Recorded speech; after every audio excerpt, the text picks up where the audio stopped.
C'était un de ces après-midi tranquilles où la lumière dorée du printemps caresse les façades. Le vent portait l'odeur du café fraîchement moulu et le murmure des passants longeant la promenade. Emma avançait lentement dans son fauteuil roulant, ses petites mains posées sur les roues. À ses côtés marchait Falk, son berger allemand, grand, droit, le regard attentif. Leurs pas, ou plutôt leur rythme, semblaient se répondre. Emma parlait doucement à son compagnon. Tu sais, Falk, papa aurait adoré cette journée. Le chien tourna la tête comme s'il comprenait chaque mot. Sa queue remua lentement, paisible. La mère d'Emma s'était arrêtée à une terrasse pour commander 2 chocolats chauds. La fillette, elle, préféra attendre dehors, sous le soleil. Falk s'assit près d'elle, surveillant tout avec sérieux. Plusieurs passants souriaient en voyant cette complicité silencieuse, l'innocence d'une enfant et la noblesse d'un chien au regard d'or. Puis au loin, un grondement, des motos bruyantes déchirèrent la sérénité du moment. Les conversations s'interrompirent, les pigeons s'envolèrent. 5 hommes sur de grosses cylindrées s'arrêtèrent près du trottoir. Leurs rires étaient forts, presque provoquants. L'un d'eux, grand, veste de cuir noir, lança en riant « Regardez-moi ça, un chien de garde pour poupée !» Ses amis éclatèrent de rire. Emma baissa les yeux, serrant les poignets de son fauteuil. Falk, lui, se redressa. Son corps tendu, sa queue figée, ses yeux fixés sur les inconnus. Le rire continua, dur, sans cœur, l'air sembla se refroidir d'un coup. Emma murmura « Falk, reste calme !» Mais le berger allemand ne bougea pas, son souffle devint plus lent, ses muscles contractés. Devant eux, le motard fit un pas de trop, encore amusé, ignorant qu'il venait de franchir une ligne invisible. Ce qui n'était qu'une plaisanterie allait bientôt devenir une leçon que personne n'oublierait. Le lendemain matin, le soleil filtrait à travers les rideaux de la petite maison d'Emma.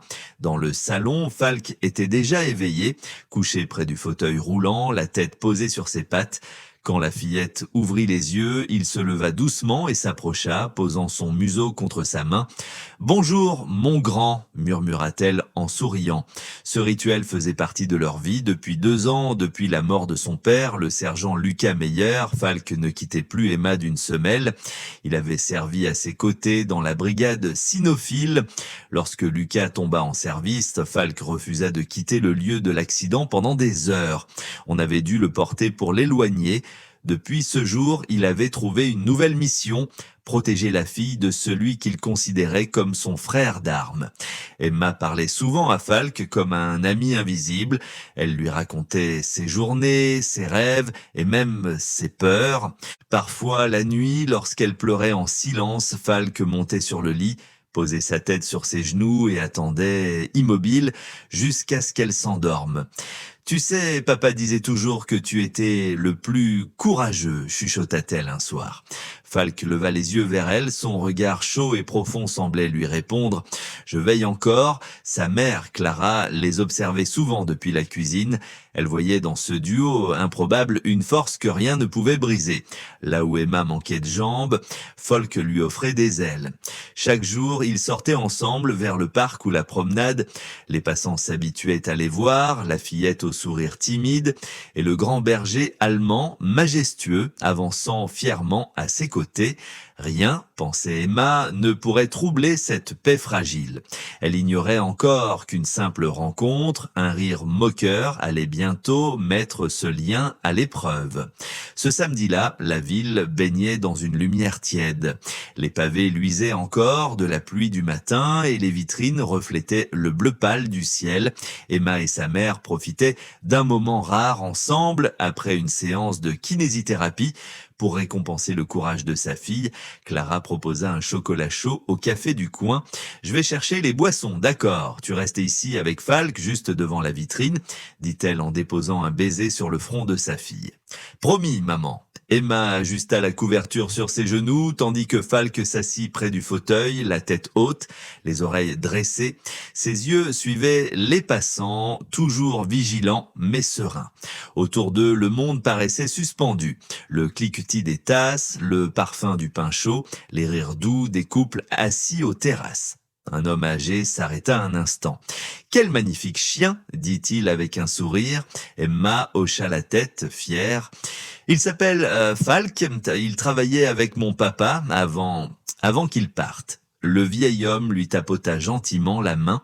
Alors il doit avoir un grand cœur. Quand l'homme s'éloigna, un calme presque parfait enveloppa la rue. Emma caressa la tête de Falk, murmurant « Tu sens ça ?» On dirait que tout est trop tranquille.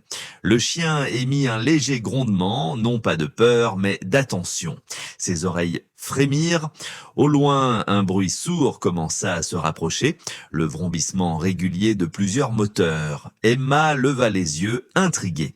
Des silhouettes se dessinèrent au bout de la rue.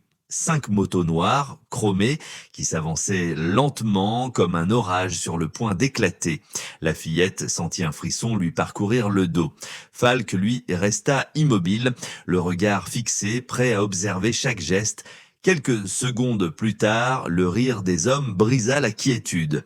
Et dans ce rire, quelque chose sonnait faux, comme un avertissement. Les motos s'arrêtèrent dans un grondement rauque juste devant le café. Leur moteur vibrait encore quand les hommes descendirent, casque sous le bras, rires éclatants.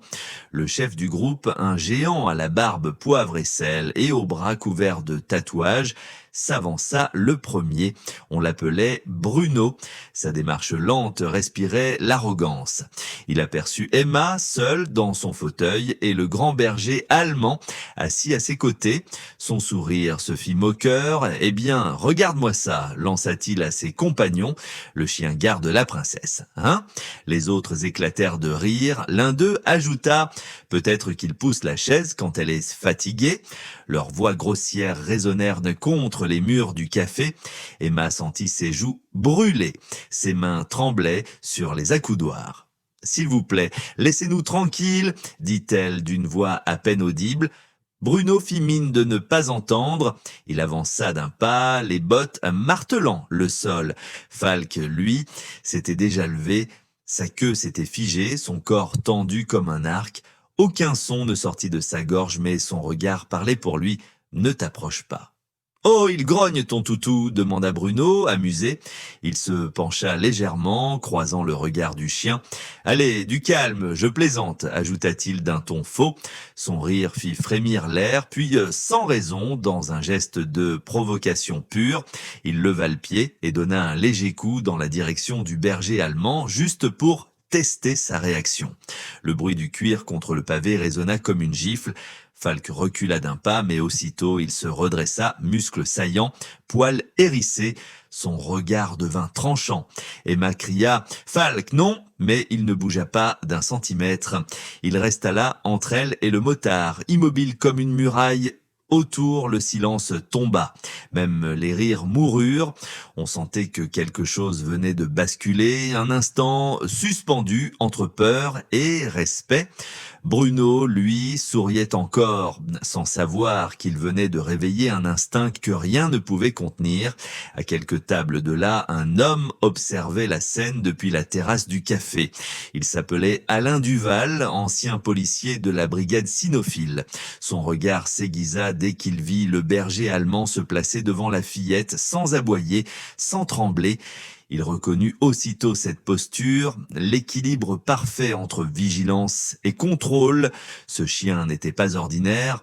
Il posa lentement sa tasse, se redressa sur sa chaise, les yeux fixés sur Falk. Le grondement sourd qui montait du thorax de l'animal n'était pas celui d'un chien effrayé. C'était un avertissement précis, professionnel, mesuré. Alain murmura pour lui-même « C'est un K9 ». Pas de doute, autour d'eux, le monde sembla retenir sa respiration. Le vent s'était arrêté, même le bruit des moteurs semblait suspendu. Les clients du café tournèrent la tête, les conversations s'éteignaient une à une. Emma serrait le collier de Falk, la voix tremblante. « S'il vous plaît, monsieur, partez. Vous lui faites peur » Bruno ricana. Peur, à lui, je vois juste un cabot qui se prend pour un héros.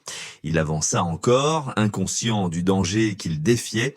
Falk ne bougea pas, son regard ancré dans celui du motard, son souffle régulier faisait à peine vibrer l'air, ses oreilles frémissaient au moindre geste. Alain se leva enfin. Il connaissait ce moment, celui juste avant que tout dérape. Il traversa lentement la terrasse, sa voix grave brisant le silence. Ne bougez plus. Ce chien n'est pas un jouet. Les rires cessèrent net. Bruno fronça les sourcils, surpris de l'intervention. « Et vous êtes qui, le papa ?» lança-t-il provocateur. Alain s'arrêta à 2 mètres d'eux, son regard dur comme l'acier. Quelqu'un qui comprend ce que ce chien peut faire, et surtout ce qu'il se retient de faire. Le silence tomba de nouveau. Une tension presque palpable remplissait la rue. Chacun savait, sans un mot, qu'une frontière invisible venait d'être franchie. Le geste partit si vite que personne n'eut le temps de réagir. Bruno leva brusquement sa botte et frappa Falk en plein poitrail. Le bruit sec du cuir contre la chair fit écho dans la rue. Le choc fut brutal, suffisant pour projeter le chien de côté. Un cri perça l'air, celui d'Emma. « Falk !» Le berger allemand tomba sur le flanc, un gémissement rauque échappa de sa gorge, un silence glacé tomba sur la promenade. Même le grondement des motos sembla s'éteindre. Pendant une seconde, tout le monde resta figé. Le visage d'Emma se déforma, ses mains tremblaient sur les roues de son fauteuil. « Pourquoi vous avez fait ça ?» cria-t-elle, la voix brisée. Bruno, lui, eut un rire nerveux. « C'était juste une blague, gamine. Un chien comme ça, faut bien tester s'il est solide. » Mais son rire s'éteignit aussitôt. Falk venait de se relever. Lentement, sans un aboiement, ses pattes glissèrent un instant sur les pavés, puis il redressa la tête, ses yeux brillaient non pas de rage, mais d'une concentration glaçante. Son souffle régulier trahissait une maîtrise absolue. Alain avança d'un pas, la mâchoire serrée. « Assez !» cria-t-il d'une voix qui claqua comme une sirène. Les passants commencèrent à filmer, des murmures s'élevaient. Il a frappé le chien. C'est un malade. Bruno recula légèrement, mal à l'aise sous le regard des gens.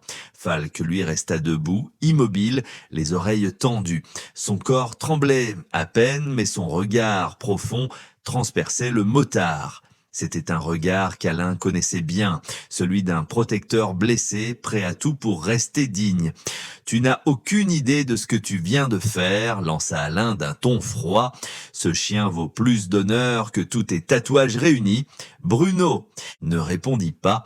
La honte commençait à le ronger, son propre rire lui paraissait ridicule. Autour de lui, les téléphones capturent chaque image, l'instant où le bourreau devient le spectacle. Et Falk, sans bouger, imposait sa justice silencieuse. La tension était à son comble, les téléphones pointés sur la scène captaient chaque respiration, chaque frémissement. Falk tenait toujours la position droit, fier, le regard rivé sur Bruno. Personne n'osait parler.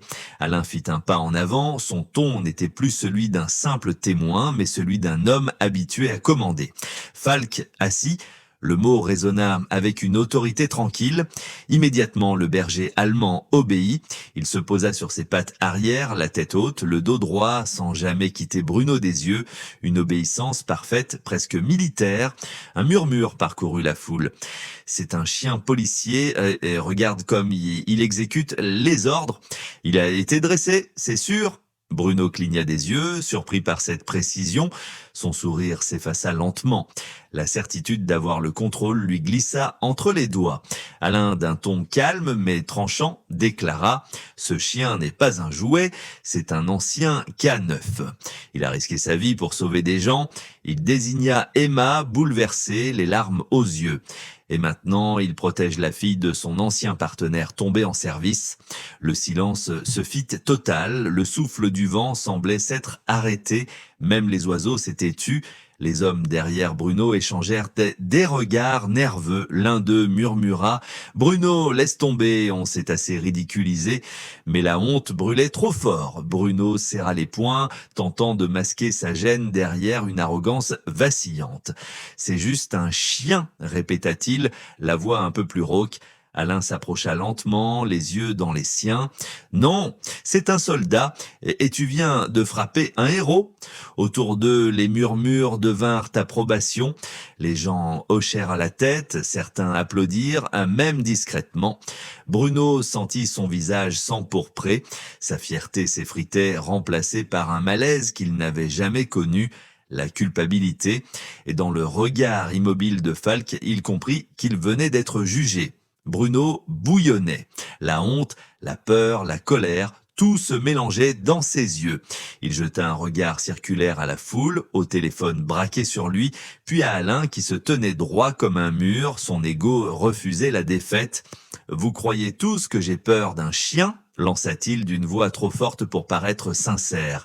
Emma, effrayée, serra le collier de Falk. « S'il vous plaît, partez !» murmura-t-elle.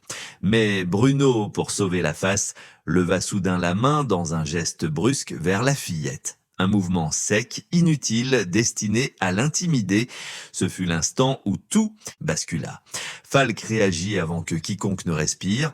Une ombre, un éclair. Son corps puissant bondit en avant, précis, mesuré. En une fraction de seconde, il saisit la manche de la veste de Bruno et le plaqua au sol dans une manœuvre parfaite, sans violence inutile. Le motard se retrouva à terre, le bras immobilisé, le visage contre le pavé, un silence absolu suivit, puis un cri du fond de la terrasse. Il ne l'a même pas mordu. Regarde, il le tient sans le blesser. Les applaudissements éclatèrent, spontanés, presque libérateurs. La foule se mit debout, filmant, criant d'admiration. Quel chien! Incroyable! Alain s'approcha calmement et posa une main ferme sur l'épaule de Bruno. Tu vois, dit-il d'une voix grave, ça, c'est la différence entre force et contrôle. Puis, s'adressant au chien, Falk lâche. Le berger allemand relâcha la pression et recula d'un pas, reprenant position près d'Emma, queue immobile, regard tranquille. Au loin, des sirènes commencèrent à hurler, se rapprochant à vive allure. Les visages se tournaient, les caméras filmèrent toujours. Bruno, au sol, réalisait qu'il n'avait pas seulement été vaincu par un chien, mais par la dignité même qu'il avait méprisée. Et dans ce moment suspendu, chacun sentit que la justice parfois portait quatre pattes et un regard d'or. La cellule était froide, les murs gris, le silence pesant. Bruno était assis sur le lit de fer, la tête entre les mains, son reflet tremblait dans la petite vitre du mur. Depuis des heures, il regardait en boucle la même vidéo sur le petit écran qu'un gardien lui avait laissée, celle où on le voyait frapper le chien, puis se faire plaquer au sol sous les regards indignés. Chaque détail le transperçait. Le cri d'Emma, la stupeur de la foule, la voix d'Alain résonnant « Tu viens de frapper un héros !» Et surtout, ce regard, celui de Falk, froid, discipliné, mais d'une noblesse qu'il ne pouvait pas comprendre avant. Il rejoua la scène encore, incapable de détourner les yeux. Chaque fois, la même honte montait. Il se souvenait du rire qu'il avait lancé après le coup. Ce rire lui semblait aujourd'hui monstrueux. Il murmura dans le vide. Qu'est-ce qui m'a pris ? Dans le couloir, un jeune gardien passa, s'arrêta un instant et dit simplement « Vous savez, ce chien a sauvé des vies. Vous avez eu de la chance qu'il soit dressé pour ne pas attaquer. » Puis il s'éloigna, le laissant seul avec ses pensées. Bruno sentit une lourdeur dans sa poitrine. Pour la première fois depuis longtemps, ce n'était pas de la colère, c'était du regret. Il comprenait qu'il avait voulu paraître fort, alors qu'en réalité, il n'avait jamais été aussi faible que ce jour-là. Sur l'écran, la vidéo montrait le moment où Falk retournait auprès d'Emma, posant doucement la tête sur ses genoux. Ce geste simple fit monter les larmes. « Je suis désolé », murmura-t-il, la voix brisée. Ce mot, il ne l'avait jamais prononcé sincèrement auparavant, et pourtant, il savait qu'à partir de ce jour, il devrait tout faire pour le mériter. 2 semaines avaient passé. Le tumulte de l'affaire s'était apaisé, les journaux avaient cessé d'en parler et la vie avait repris son cours. Mais pour Bruno, le silence n'effaçait rien. Chaque nuit, il revoyait le visage d'Emma et le regard de Falk. Alors, un dimanche soir, il prit une décision simple, retourner là où tout avait commencé. Le parc baignait dans la lumière dorée du couchant, des familles se promenaient, des enfants riaient. Un peu plus loin, sur un banc, Emma jouait avec une balle qu'elle lançait à Falk. Le chien la rapportait avec une patience infinie. À côté d'eux, Alain lisait le journal discret mais attentif. attentif. Quand le bruit d'une moto retentit au loin, Falk redressa la tête, son corps se tendit légèrement, puis il se calma. Emma leva les yeux, la silhouette qui approchait lui parut familière. Bruno coupa le moteur à bonne distance et avança lentement, casque à la main, tête baissée. Je ne viens pas pour déranger, dit-il d'une voix hésitante. Je voulais juste demander pardon. Alain le dévisagea longuement, puis fit un pas en arrière, laissant la place à la fillette. Emma fixa Bruno sans peur, seulement avec une curiosité douce. « Falk t'a déjà pardonné ?» dit-elle simplement, « il ne garde pas la colère. » Falk s'approcha alors, calme, silencieux. Il renifla la main du motard, puis la toucha doucement de son museau. Bruno retint son souffle. Le contact dura à peine une seconde, mais il avait la force d'un symbole. Des larmes montèrent dans ses yeux. « Merci » souffla-t-il. Le soleil descendait lentement derrière les arbres, enveloppant la scène d'une lumière orangée. Emma lança à nouveau la balle et Falk s'élança joyeusement. Bruno, debout à quelques pas, sentit une paix nouvelle l'envahir, la paix que seul le pardon peut offrir. Alain posa une main sur son épaule. Parfois, la vraie force, c'est d'admettre qu'on s'est trompé. Bruno hocha la tête, le regard perdu vers le chien. Ouais, et parfois, les héros portent des colliers. Si cette histoire t'a touché, abonne-toi pour d'autres récits vrais et émouvants.